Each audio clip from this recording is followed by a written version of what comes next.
Hello दोस्तों, मैं लक्ष्मीकांत यादव तेजस धाम YouTube channel में आप सभी यूपी बोर्ड के परीक्षार्थियों का हार्दिक बधाई और बहुत बहुत शुभकामनाएं।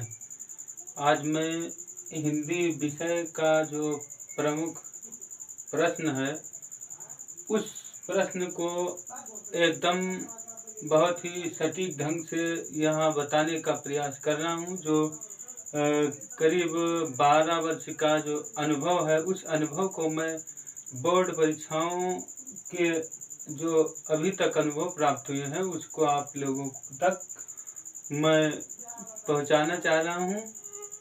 इसको देखिए, थोड़ा छोटे छोटे अक्षरों में है, इसको आप लोग जूम करके देखिएगा। हिंदी विषय का प्रश्न पत्र है।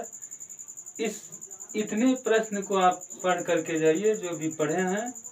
उसके अलावा इस प्रश्न को तैयार कर लीजिएगा। मैं 100% जो है गारंटी लेता हूँ कि आप लोग परीक्षा में बहुत अच्छे अंक हासिल करेंगे।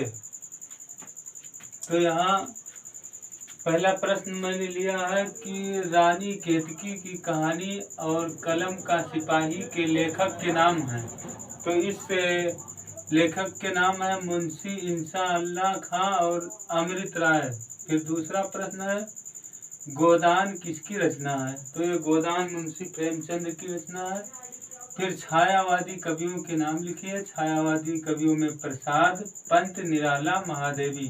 प्रसाद का मतलब जयशंकर प्रसाद, पंत का मतलब सुमित्रानंदन पंत, निराला और ये महादेवी सूर्यकांत त्रिपाठी निराला और ये महादेवी वर्मा।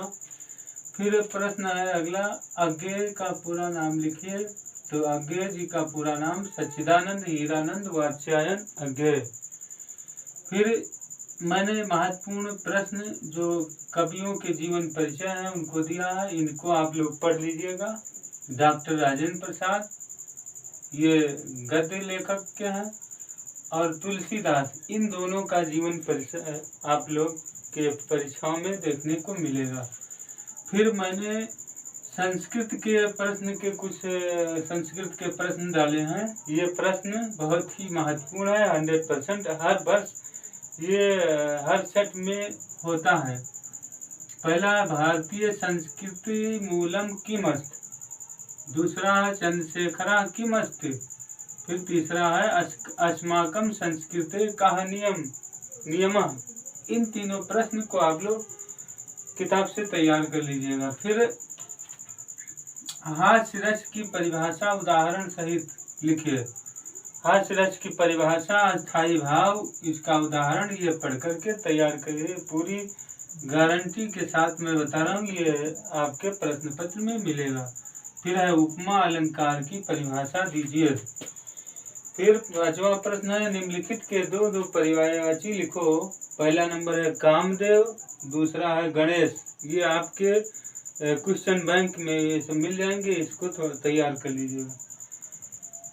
फिर हिमालय हिमधनालय बराबर हिमालय में कौन सी संधि है, इसमें आपको बताना है कि कौन सी संधि है। फिर संस्कृत में अनुवाद करो। पहला है वृक्ष से पत्ते गिरते हैं, दूसरा वो पैर से लंगड़ा है। ये दोनों जो है बहुत ही हर वर्ष ये परीक्षाओं में रहते हैं।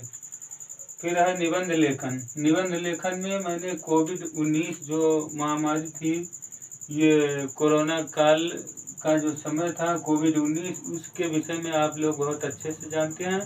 इसको अपने हिसाब से इसकी व्याख्या जो है आप लोग निबंध लिख सकते हैं, इतना जो है करिएगा। फिर दूसरा नंबर हो सकता है बेरोजगारी पर, जो भारत में बेरोजगारी की समस्या है इस पर निबंध लिखने को आ सकता है। फिर खंड काव्य की पूरा जो सर्ग है उसको आप लोग एक अच्छे तरीके से पढ़ लीजिएगा। मेवाड़ मुकुट जो खंड काव्य है ये बहुत ही जो है महत्वपूर्ण है। फिर गद्यांश और पद्यांश का संदर्भ सहित व्याख्या लिखने को आता है, एक गद्य का और एक पद्य का। तो मैंने जो है पद्यांश में लिया है, चाह नहीं मैं सुर बाला। इसको किताब से देख लीजिएगा, चाह नहीं मैं सुर बाला, फिर डांट डांट करके भाग्य पर इठलाऊं। इस जो है गद्यांश का संदर्भ सहित आपको व्याख्या करना है। फिर दूसरा नंबर है विश्वासपात मित्र, डांट डांट पुरुषों को करना चाहिए। ये जो है बहुत ही महत्वपूर्ण है। इसकी संदर्भ सहित व्याख्या आप लोग एकदम तैयार कर लीजिएगा। फिर है तत्सम रूप। तत्सम रूप का मतलब पहला दिया है निर्गुण और दूसरा दिया है आंसू। इसका जो है तत्सम रूप लिखना है।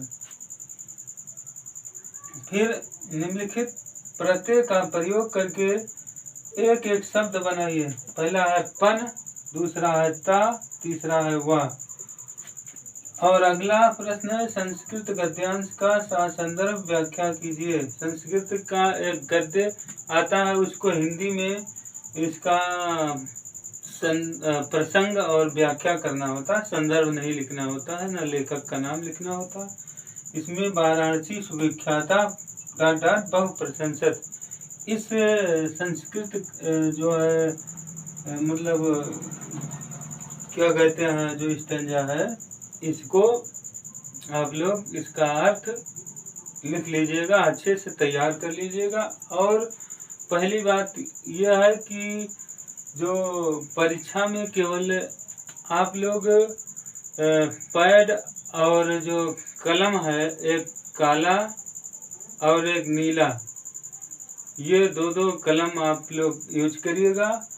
लाल कलम का प्रयोग नहीं करना है। और सबसे पहले आप लोग समय से, जो समय निर्धारित है उससे करीब आधा घंटा पहले परीक्षा केंद्र पर आप लोग पहुंच जाइए और खूब आराम से नींद ले करके परीक्षा में आप लोग जाइएगा। और बहुत ही क्या कहते हैं, बहुत ही आत्मविश्वास के साथ जो भी आता हो प्रश्न पत्र जब से मिले सबसे पहले, तो उसमें जो आप लोगों को अच्छे से तैयार है उसको करिएगा। ये मतलब नहीं है कि हम सीरियल से करें, जो भी प्रश्न आता है उसको सबसे पहले करिए, फिर जो बाद में छूट रहा है उसको उस पर ध्यान दीजिए।